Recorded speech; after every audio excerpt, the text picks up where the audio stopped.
Oke, selamat datang teman-teman. Coba deh jujur, pernah nggak sih ngerasa kita tuh scroll terus, tapi kok hati rasanya makin hampa ya?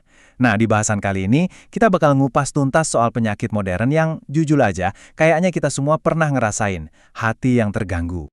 Pertanyaannya sederhana tapi kena banget kan? Di tengah dunia yang penuh notifikasi dan nggak pernah berhenti ini, pernah nggak sih ngerasa kayak mati rasa secara spiritual? Kayak ketiduran gitu. Jari kita sih gerak terus, tapi hati kita rasanya makin jauh, makin lelap. Kalau Anda pernah ngerasa gitu, tenang, Anda nggak sendirian. Ini tuh kayaknya gejala zaman now banget. Nah, yang menarik nih, ternyata ada sebuah ajaran Islam kuno yang nawarin diagnosis yang wow, modern banget buat perasaan ini. Jadi menurut ajaran ini, ada dua kondisi hati yang berbeda. Dan ngerti bedanya itu jadi kunci buat nemuin jalan pulang. Yuk, kita coba bedah diagnosisnya. Jadi, diagnosisnya adalah sebuah kisah tentang dua jenis hati.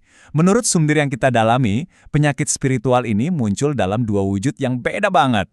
Dan paham soal ini, itu langkah pertama buat penyembuhan. Oke, yang pertama, ini yang kondisi paling parah ya, namanya qaswatul qalb, atau hati yang udah mengeras, udah jadi batu. Coba bayangin deh, hati yang udah beku, nggak bisa lagi disentuh sama nasihat, nggak ada getaran sama sekali waktu diingetin soal kematian.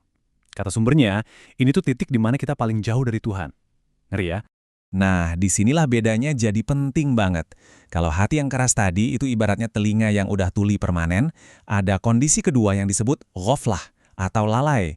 Ini lebih mirip telinga yang lagi tidur. Jadi pesannya emang nggak kedengeran sekarang, tapi telinganya sendiri masih berfungsi. Artinya apa? Hati itu masih bisa dibangunin. Ini kondisi yang bahaya, jelas, tapi di dalamnya masih ada harapan. Terus pertanyaannya, gimana sih kok hati bisa sampai ke titik lalai ini? Jawabannya mungkin bakal bikin kita kaget. Seringnya, ini tuh bukan dimulai dari satu dosa besar yang heboh gitu, tapi dari ribuan bisikan-bisikan pembenaran kecil yang kita bilang ke diri sendiri setiap hari. Kita kan sering mikir, ini kan cuma dosa kecil, bukan dosa besar, gitu kan? Tapi, sumber kita ini ngasih analogi yang nampol banget. Pisau emang lebih kecil dari pedang. Tapi, dua-duanya sama-sama bisa membunuh. Dosa, sekecil apapun itu, tetap jadi racun buat jiwa kita. Coba deh pikirin gini, kamu mau nggak minum setetes racun kalau kamu tahu racun itu bakal bunuh kamu pelan-pelan sebulan ke depan? Pasti nggak mau kan? Nah, terus kenapa? Kenapa kita gampang banget nerima kerusakan spiritual, padahal efeknya sama aja, ngerusak kita pelan-pelan, setahap demi setahap? Dan inilah suara-suara di kepala kita. Cuma segelas doang kan nggak mabuk. Cuma ngenggosip dikit, bukan fitnah.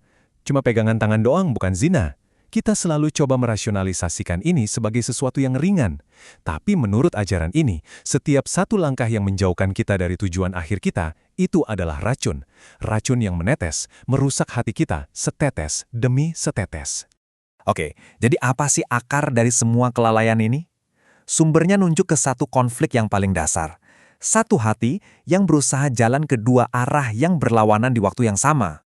Di satu sisi, ada yang namanya dunia, fokusnya ke gemerlap dunia, status, hiburan, hal-hal yang sementara.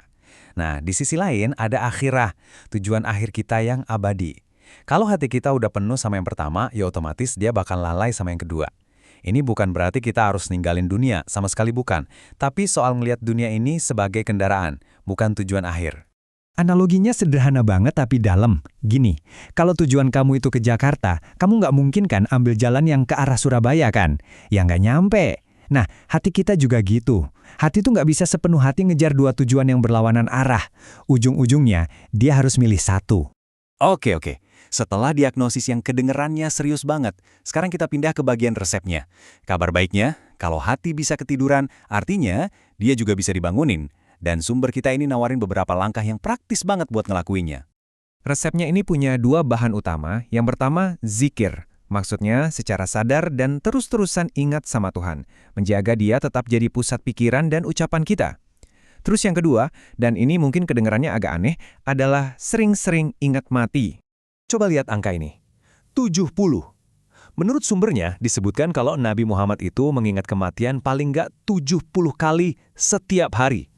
Itu artinya hampir 3 kali dalam 1 jam. Gila kan? Kenapa ya? Apa sih kekuatannya nginget-nginget hal yang fana ini secara konstan?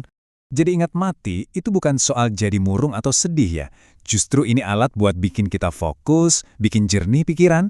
Waktu kita benar-benar sadar betapa singkatnya waktu kita di sini.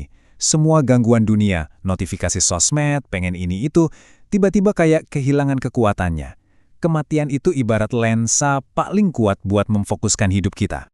Nah sekarang, yuk kita tarik semua benang merahnya. Kita bawa semua ini ke sebuah refleksi akhir yang personal buat kita masing-masing. Pada akhirnya, ajaran ini sebetulnya nawarin kita definisi baru soal apa itu cerdas. Cerdas yang sejati itu bukan soal seberapa banyak harta yang kita kumpulin, tapi seberapa siap kita buat perjalanan setelah ini. Ini pergeseran fokus yang luar biasa, dari yang sementara ke yang abadi. Jadi, saya mau tinggalin Anda dengan satu pertanyaan ini. Di tengah semua kebisingan ini, hati Anda sebenarnya lagi jalan kemana sih? Ke arah Jakarta? Atau ke arah Surabaya? Pilihan itu sepenuhnya ada di tangan kita.